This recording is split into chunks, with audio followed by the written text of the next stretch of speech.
Okay, I'm just finishing up some radio programming details, and the Orion 2 is now ready for its first test flight. Let me show you some of the build details on how I rigged out the fuselage and installed the wing servos. So here's the install for the flap servo on the left wing. I have the servo frame pushed fairly far forward in the pocket. I can just barely reach that screw here because I want to have the servo horn here on the thicker part of the wing, and just barely clears the servo cover. And I CA'd with black CA the frame in. Definitely use epoxy like a JB Weld or some high strength epoxy, not 5-minute. With the sub trims, I have the servo arm canted a little towards the leading edge. So as it pushes back, remember it pushes back for down flap, we'll have plenty of throw and travel. And I'm getting about 70 to 75 degrees down flap, which definitely does the trick. I'm using the Thomas hardware here and glued with black CA into a carbon push rod. So here's the drive coming out of the top of the wing surface here, and using the Thomas Lewis Studios hardware, of course. I also used his horns. I did have to cut off about half the thread on the horns, so you know, if you threaded his down all the way, they would pierce the bottom of the surface. So that's something you have to look out for. But it had nice geometry here. It's nice and tight. The hardest part was just judging on how far to cut the slot here. So we have, you know, no air gap here, but we also don't have any binding when the surface goes through for aileron control and landing flaps.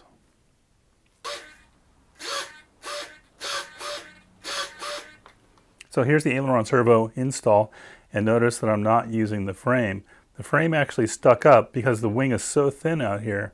I just couldn't get it to fit in without some major modifications and grinding, and probably would have lost the bearing end of that as well. So I just went a little bit old school. I wrapped the servo in Kapton tape like I did with the rudder and elevator servos in the fuselage, and it's glued in with the E6000 clear adhesive here, which bonds really well to, you know, sanded carbon.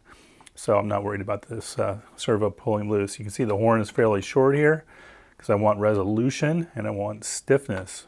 Again, using the Thomas Studios hardware glued into the carbon rod. So here's the clevis exiting the top of the wing skin and connecting into the horn.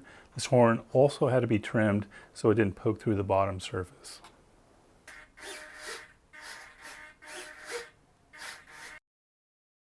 So for canopy latches, I use an old trick, and this is just using carbon rods. You could use some steel wire as well. Sticks out about 1/2 inch here, and then using a patch of glass or carbon to firmly glue them into the canopy surface here.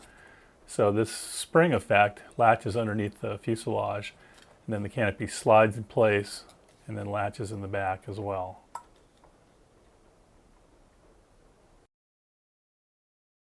Now to get power to the wings, I'm using a standard 6-pin multiplex connector. It's countersunk into the fuselage. 2 little holes on the side of it are to get CA around the connector because the material at the wing root is pretty thin. There's not much gluing surface, so any extra glue you can get in there will keep the connector from punching through. There's my CG marks. So here's the power for the right wing, and it's the female end of a 6-pin multiplex connector. I have plenty of strain relief. There's 3 layers of strain relief on here, so this will take a lot of abuse. So I also have the polarities marked, so I have both minuses on one end, both positives on the other end, and then the top 2 pins are for flap and aileron. There's really nothing to do in the tail except to put the bolts in to hold the elevator on, attach the pushrod wire into the horn, which is already installed, and then slide the rudder in and engage its pushrod wire, which are automatically kept in place, and that's it for the tail. So here's the PNC firewall mounted in, and the screws are set with Loctite, of course. And I noticed this plane was cut with quite a bit of down thrust, but I fly my planes more CG neutral, so I don't want to have to trim the down thrust out. So I did adjust. I sanded back the cutout a little bit, so I set this plane up and set it at 0, so the zero decollage angle matches the firewall, and they're 90 degrees to each other. Setting up the spinner and the prop blades was pretty easy to do. I did remount the prop holes just a little bit because they were tight on the screws, I also have an elastic band that keeps the blades folding back. I'm just using girls' hair bands right now. They tend to work pretty well, but I've got some thicker O-rings on order.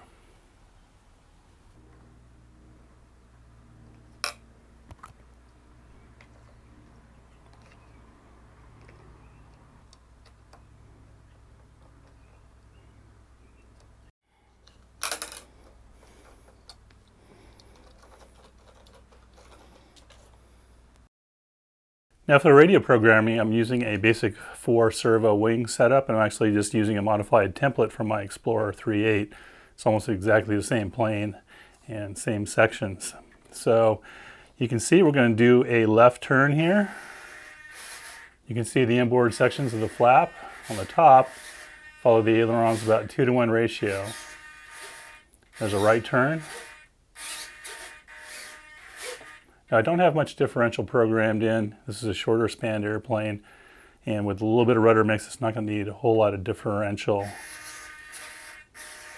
So you can see the differential is just about 0. Differential changes with speed mode. So get my tuning videos if you want to learn how that differential works. Now for camber, this is basic cruise mode, so the wing is in section, even though in section means the wing does have a little bit of camber built in. So this is basically kind of like thermal 1. But here's my thermal mode 2. So I click that in. You can see the whole trailing edge droops together. So that's in section, thermal 2. And also I have side sliders, so I can add even more camber if I want to over camber for really slowing the plane down and climbing in a tight thermal. So I have about 3 millimeters more, and I can adjust that in flight, and that mixes to the elevator too, so the trim remains stable.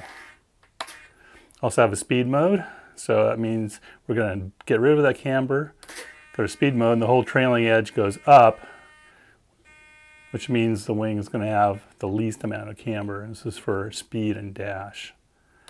Back in thermal, back to cruise mode. So looking to the inboard wing root, here's camber again, here's cruise mode in section, here's thermal 2. Side slider added. Back to cruise. Let's go to reflex. There's reflex. Back to cruise. Reflex. Cruise. Even in reflex, I can add more reflex if I want even more, down trim, for more wind. So in all my flap modes, I do have the slider active, and I can change camber actively. And of course we have landing flaps available in all flight modes, except for launch. So I'm getting about 70 degrees of landing flaps, and that should be plenty. You notice I'm also not using any crow braking. If I find I need more braking power, I'll add in a little bit of crow, which means the ailerons will actually go up as the flaps go down. I also have an elevator to camber mix set up in all flight modes, so when I pull pitch, this is backstick, you can see the ailerons going down, so the whole trailing edge is changing, adding camber. This helps the elevator work more efficiently, and the wing work more efficiently as you're doing pitch maneuvers. I do have a 4th flight mode, and that's launch. So when I go into that flight mode, it puts the wing into reflex mode because we want a clean, fast wing, not a lifty wing. But that also, retrims the elevator. It changes my mixes. It turns the rudder mix off. And then it also arms my motor switch. So when I click the motor switch, which only is live in this flight mode, then the motor goes from 0 to 100% for climb out.